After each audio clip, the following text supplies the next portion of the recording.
योग्य ते प्रयोजन असावं लागतं. तसंच कार्यक्रमाच्या यशासाठी योग्य ते प्रयोजन असावं लागतं. जाणून घेऊया आजच्या कार्यक्रमाच्या प्रयोजनाची पार्श्वभूमी म्हणजेच कार्यक्रमाचे प्रास्ताविक. तर विद्यार्थी मित्रांनो, विद्यार्थ्यांच्या सर्वांगीण विकासासाठी शाळा ही एक महत्त्वाचा घटक आहे. शाळेत विद्यार्थ्यांना विविध संस्कार दिले जातात. विद्यार्थ्यांमधील कला जोपासण्यासाठी इथेच मिळते की यशाच्या शिखरावर जाण्याची वाट. इथेच मिळते ते प्रोत्साहन आणि बहुमोल मार्गदर्शन. विद्यार्थी आयोजन केले आहे. या महिन्यात आपण भाषण स्पर्धेचे आयोजन केलेले आहे.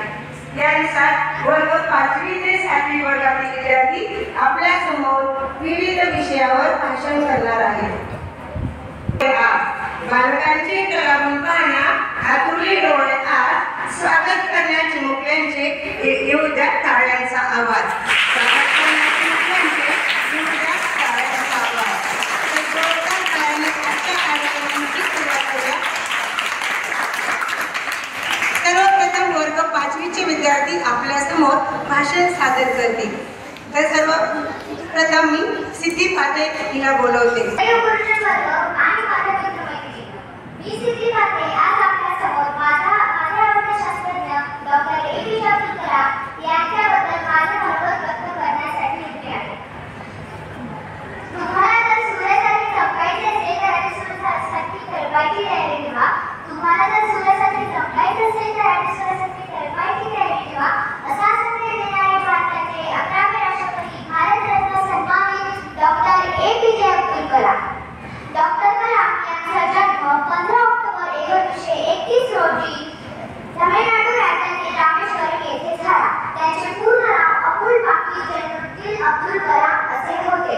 डॉक्टर कलाम मेहनती, जिद्दी, महत्त्वाकांक्षी व जगातील एक महान शास्त्रज्ञ होते. स्वप्ने सत्यात उतरवण्यासाठी स्वप्ने पाहणे आवश्यक असते. स्वप्ने सत्यात उतरवण्यासाठी स्वप्ने पाहणे आवश्यक असते असे डॉक्टर कलाम बोलत. आपल्या स्वप्नांना सत्यात उतरवण्यासाठी आपल्या अंगी असलेल्या शक्तीचा, सामर्थ्याचा आपण पूर्ण उपयोग केला पाहिजे असे ते म्हणले. चांगले पुस्तक व चांगल्या मित्राचे महत्त्व सांगताना ते म्हणतात की एक चांगले पुस्तक 1000 मित्रांइतकं असतं. एक चांगलं पुस्तक 1000 मित्रांइतकं असतं आणि एक चांगला मित्र गुरुजन व इथे जमलेल्या माझ्या विद्यार्थी मित्रांनो, नमस्कार. मी श्रुती श्रीराम कदम आज आपल्या समोर संस्कारांसोबत संगीताचे महत्त्व या विषयावर माझे मनोगत व्यक्त करणार आहे. तेजस्पर्शाने दूर होई अंधार, तेजस्पर्शाने दूर होई अंधार, जसा मुलांचा वृक्ष असे आधार, जसा मुलांचा वृक्ष असे आधार. मानवावरती संस्कार, मानवावरती संस्कार असे आपण नेहमी ऐकतो. मग प्रश्न पडतो की संस्कार म्हणजे काय? संस्कार म्हणजे शिस्त, संस्कार म्हणजे विनम्र भाव, संस्कार म्हणजे मोठ्या माणसाचा आदर आणि संस्कार म्हणजे माणुसकी. मित्रांनो, असं म्हटलं जातं की वर्षभराचं उद्दिष्ट असेल तर फुले फुलवा, दशकभराची योजना असेल तर झाडे लावा आणि पुढच्या अनेक पिढ्यांसाठी काही करायचं असेल तर माणसे घडवा, माणसे घडवा. मग प्रश्न पडतो की माणसे घडवा म्हणजे नक्की करायचं काय? माणसे घडवण्याची एखादी मशीन तर आपल्याच बाजारात मिळत नाही ना.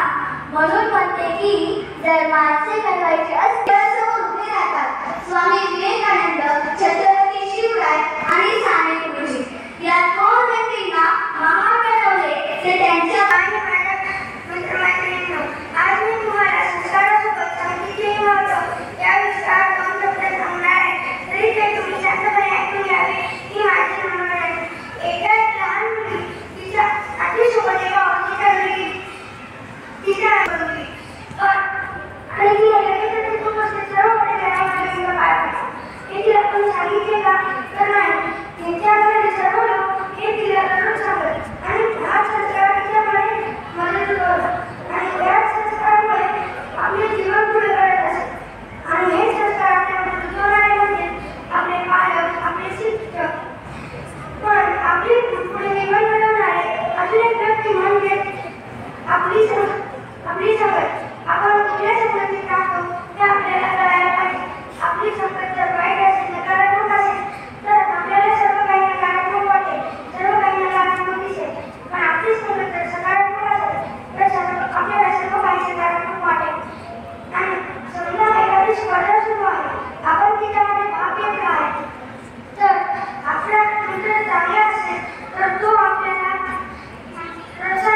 जर आपण या संस्कारामुळे पुढे खेळत असतो, जर आपले संघ चांगले आहे तर आपले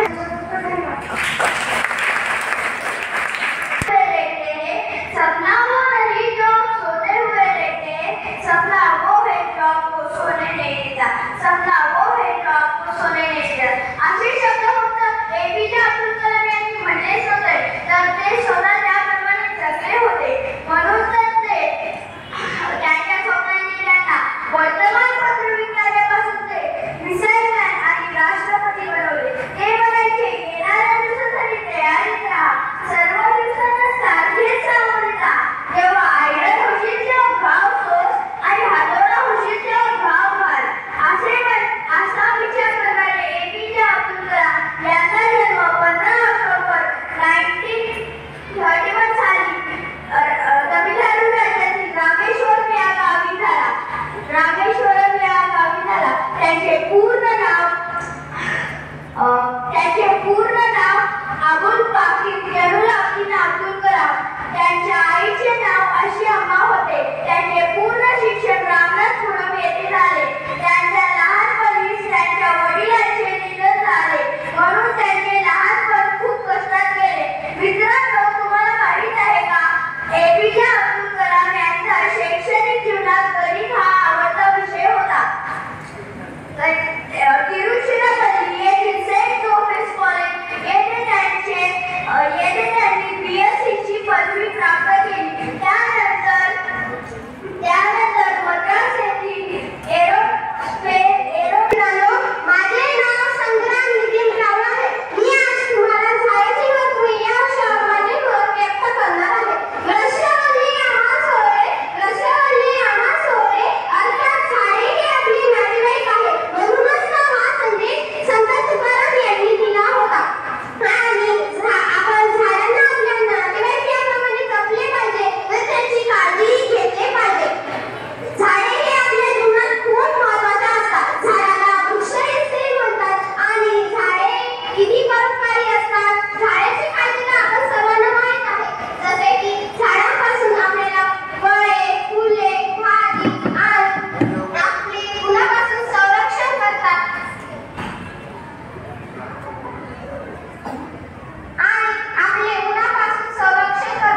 म्हणूनच तर म्हणतात ना, आई विना माय नाही, वृक्ष विना छाया नाही. आई विना माय नाही, वृक्ष विना छाया नाही. वृक्ष हे निसर्गाने मानवाला दिलेले एक वरदानच आहे. वृक्ष हे निसर्गाने मानवाला दिलेले एक वरदानच आहे. म्हणून त्यांची काळजी घेणे व त्यांचे संगोपन करणे हे आपले कर्तव्यच आहे आणि ते कर्तव्य आपण निभावलेच पाहिजे. एवढे बोलून मी माझे भाषण संपवतो.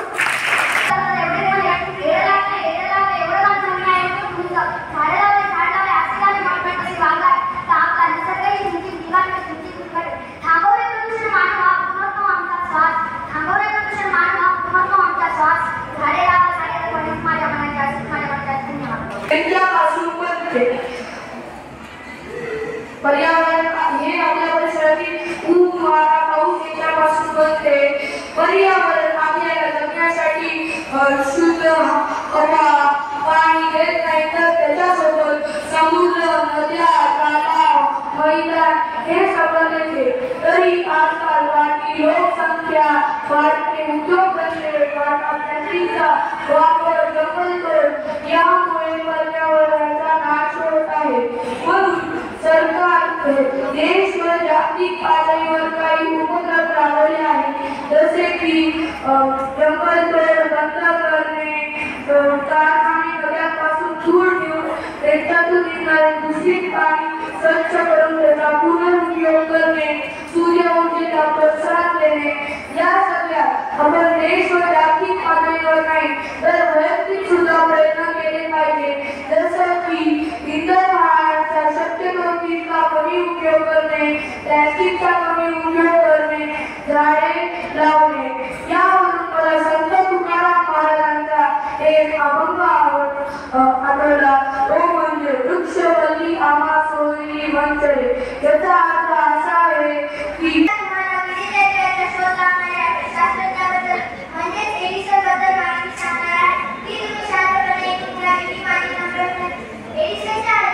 एडिसनच्या आईला खूप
आयुष्य महत्वाचे आहे म्हणून त्याच्यावर जसं दोन मुलं होते. एका मुलाने दोन्ही हुशार होते, मात्र दोन्ही आवश्यक.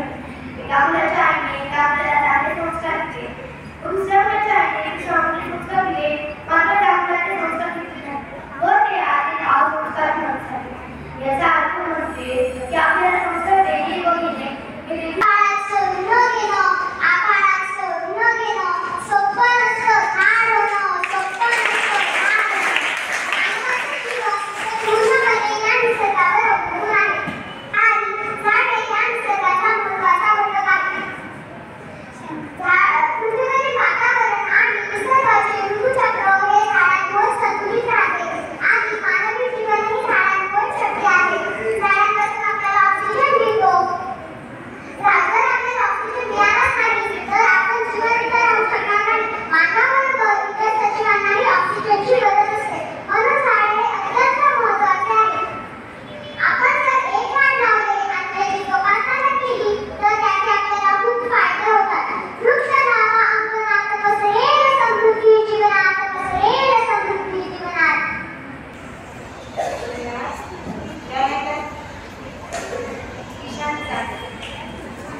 हे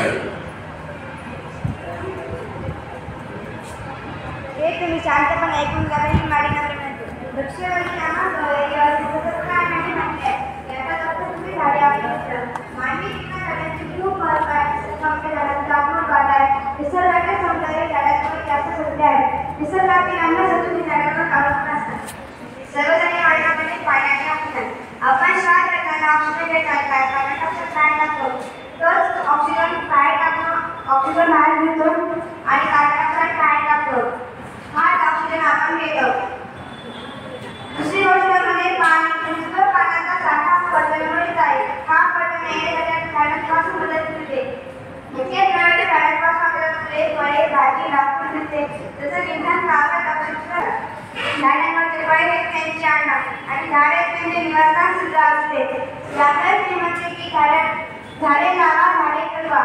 उन्हाळ्यामध्ये झाडांचे महत्त्व आपल्याला जास्त जाणवते. झाडाची गाढ सावली आपल्याला सुचवते.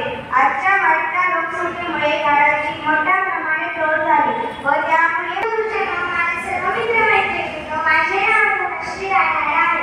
आज मी झाडांचे महत्त्व या विषयावर 2 शब्द सांगणार आहे. ते तुम्ही शांतपणे ऐकून घ्यावे. ही माझी नम्र विनंती आहे. झाडांना आपण देवाचे रूप मानले पाहिजे. त्यामुळे तिथे जीवन जगणे शक्य झाले आहे. झाडांना आपण हिरवे छोडे देखील म्हणतो.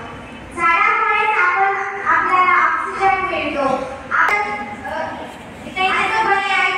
माझी नम्र विनंती निसर्गाने दिलेली अमूल्य म्हणजे निसर्ग घटकांचा समावेश होतो.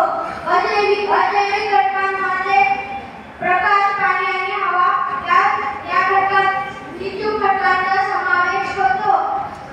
8 ग्रहांमधून एक ग्रह म्हणजे पृथ्वीवर फक्त जीवसृष्टी असंभव आहे. मी इथं माझे 2 शब्द संपवतो. धन्यवाद. पर्यावरणामध्ये आपल्या संस्कृतीचं पाण्याची आवश्यकता आहे. पर्यावरणावर आहे. आजकाल आपण पाहतो की पर्यावरणाचा नाश होत आहे. डिजिटल जंगल होत आहे. हवामान होत आहे. पाणी आणि विजेच्या गुणवत्ता कमी होत आहे. चला आपण पर्यावरण वाचवण्यासाठी काय छाया मातीची औषधीचे उत्पादन संस्कृतीचे संगोपन औषधीचे उत्पादन संगतीचे संगोपन आज दिनांक 31/7/2024 आज मी तुम्हाला झाडांचे महत्त्व सांगणार आहे. झाडे ही आपल्या जीवनात खूप महत्त्वाची असतात. झाडे आपल्याला फळे पाने लाकडे खूप काही देतात. संत तुकारामांनी म्हणलेले आहे वृक्षवल्ली आम्हा सोबती. याचा अर्थ आहे वृक्ष ही आपले मित्राप्रमाणे त्यांना आपल्याचं आपण जपायला पाहिजे. वृक्ष हे आपल्याला काढले नाही दिले पण आपण वृक्षतोड करून जगाचं नुकसान करतो. आणि जर आपल्या जीवनात वृक्ष नसतील तर ऑक्सिजन नाही पण आपल्या जीवनात येथे उपस्थित माझ्या प्रिय मित्रमैत्रिणींनो, मी आज तुम्हाला विक्रम अपाला साराभाई यांच्याविषयी माहिती सांगणार आहे. 1919 रोजी अहमदाबाद येथे झाला. त्यांच्या आईचे नाव सरला देवी व वडिलांचे नाव अपाला साराभाई असे होते. भारतीय अंतराळ विभागाचे शिल्पकार आणि भारतीय अंतराळ संशोधनाचे पितामह म्हणून त्यांना ओळखले जाते. डॉक्टर साराभाई यांनी जागतिक कीर्ती असलेल्या अनेक संस्थांची उभारणी केली. इंडियन इन्स्टिट्यूट ऑफ मॅनेजमेंट ही भारतातील सर्वोत्कृष्ट व्यवस्थापन शिक्षण संस्था त्यांनी उभारली.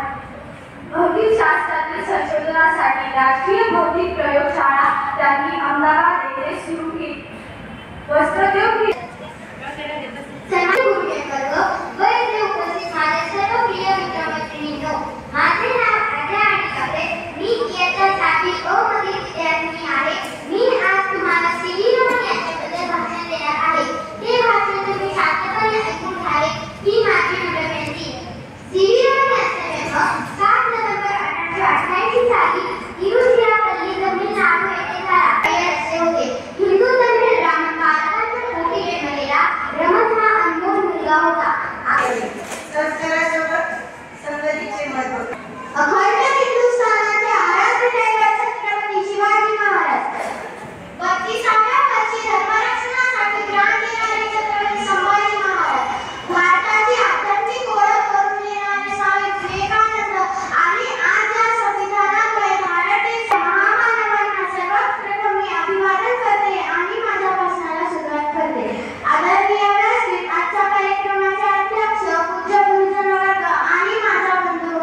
समतोल राखायला हवा. नसेल झाड नसेल वृक्ष तर जीवन आहे वृक्ष. आजकाल छोटीशी लाकडाची काठी पण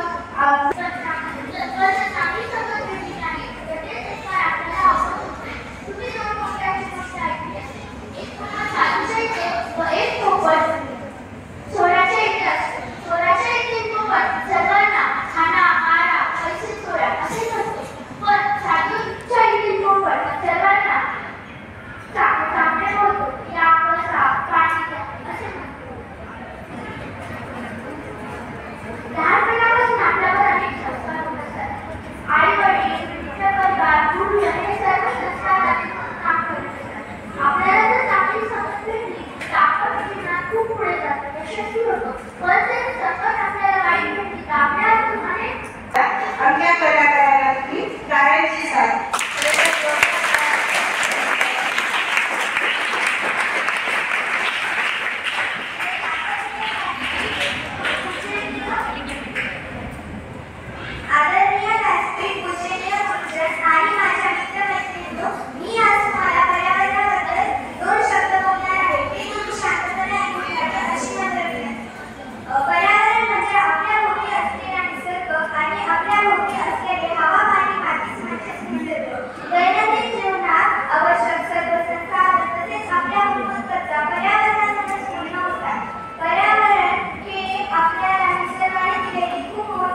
झाडाशिवाय मानव जगू शकत नाही, झाडाशिवाय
संस्कार म्हणजे थोड्या मोठ्याचा आदर आणि संस्कार म्हणजेच माणुसकी. या संस्काराची ओळख करून देणारे मॅसेंचर्स अँड ब्रदर्स ऑफ अमेरिका या एकच वाक्यानुसार जग जिंकणारे स्वामी विवेकानंद यांनी आपल्याला करून दिले. संस्कार म्हणजे डोळ्यासमोर उभे राहतात स्वामी विवेकानंद, छत्रपती शिवराज व साने गुरुजी यांना मानून घडलेलं त्यांच्या संस्कारांनी. श्यामच्या आईने श्यामला लहानपणापासून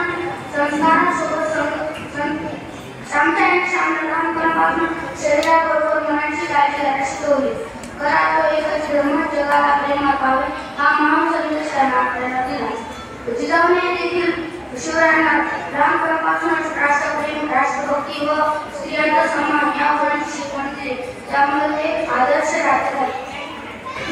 तुम्ही शास्त्रज्ञांनी ऐकवा किती भाषेचं बरोबर. झाड हे मनुष्य जीवनात फार महत्त्वाचे स्थान आहे. झाड म्हणजे निसर्गाने मानवाला दिलेले एक वरदान आहे. झाडे व मानवी जीवन यांच्यात फार घट्ट नाते आहे.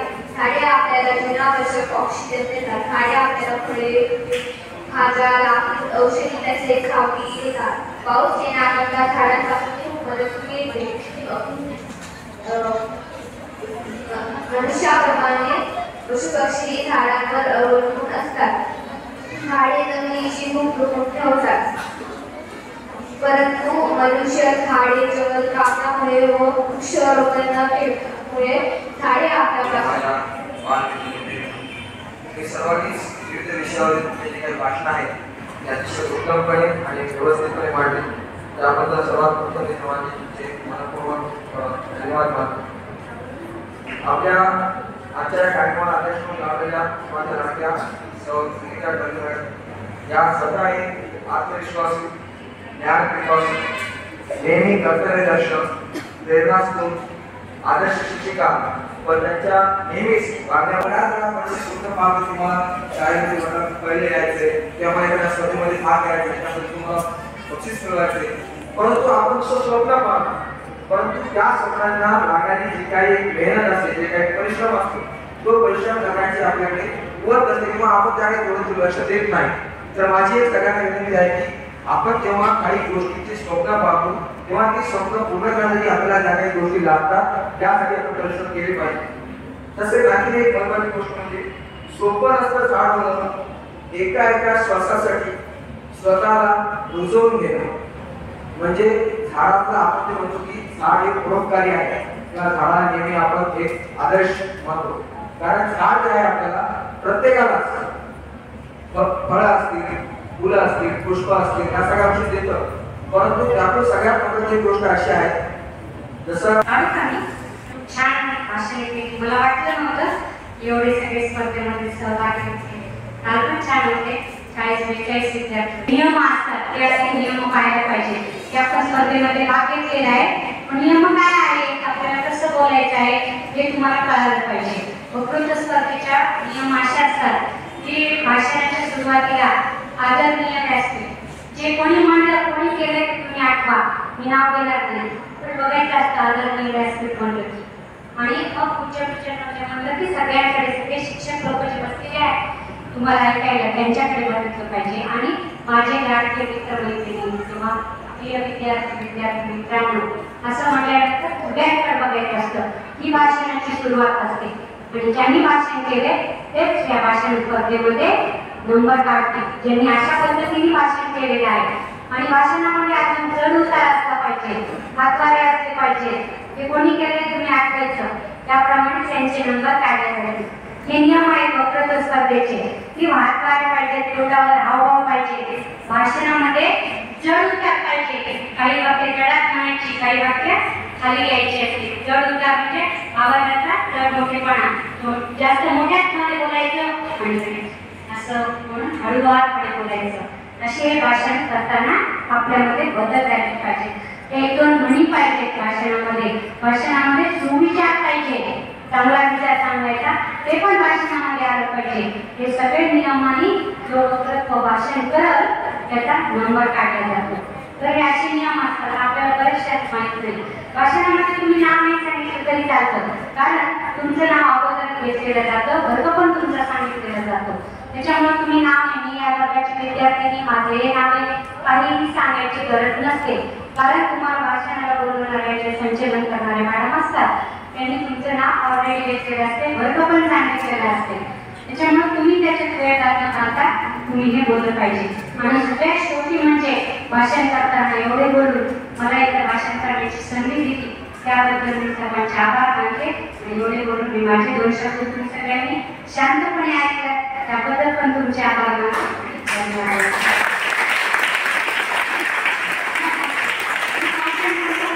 आता शेवट नाही केला. खूप जण आहे की मी पर्यावरणाबद्दल माहिती सांगणार आहे, माहिती नाही काय मी माहिती पर्यावरणाचे महत्त्व या विषयावर तुम्हाला 2 शब्द बोलणार आहे असं म्हणायचं असतं. माहिती सांगण्यासाठी तुम्हाला इथं बोलवलेलं नाहीये, बोलण्यासाठी बोलवलेलं आहे. मी काय स्पर्धा आयोजित करण्यासाठी मार्गदर्शन करणाऱ्या आपल्या कार्यक्रमाच्या आपल्या शाळेच्या आदर्श व्यक्तिमत्व म्हणजे आदरणीय अय्यर मॅडम व आदरणीय वरळकर मॅडम, मी यांचे सुद्धा आभार मानते. तसेच उत्तम व्यक्तिमत्वाचे धनी असलेल्या आपल्या कार्यक्रमाचे अध्यक्ष म्हणून लाभलेले आदरणीय चल्लू मॅडम यांनी सुद्धा आपल्या विनंतीला मान देऊन आपला अमूल्य वेळ देऊन कार्यक्रमाचे अध्यक्षस्थान स्वीकारले व आपल्या भाषणातून बहुमूल्य असे विचार व्यक्त केले. त्याबद्दल मी त्यांचे सुद्धा मनपूर्वक आभार मानते. आपले परीक्षक म्हणून लाभलेले श्री आडणे सर व श्री विठ्ठल मोरे सर यांचे सुद्धा मी आभार मानते. तसेच सर्व शिक्षक व शिक्षिका यांनी कार्यक्रमाच्या यशस्वीतेसाठी मेहनत घेतली त्याबद्दल त्यांचे सुद्धा आभार मानते. या सगळ्यांच्या मदतीशिवाय हा कार्यक्रम यशस्वी होऊ शकणार नाही. सर्व विद्यार्थ्यांनी खूप छान भाषण दिले. संस्कार, झाडांचे महत्त्व आणि आपले शास्त्र याविषयी खूप छान माहिती सांगितली. त्याबद्दल मी त्यांचेही खूप आभार मानते. आणि त्यांचे हे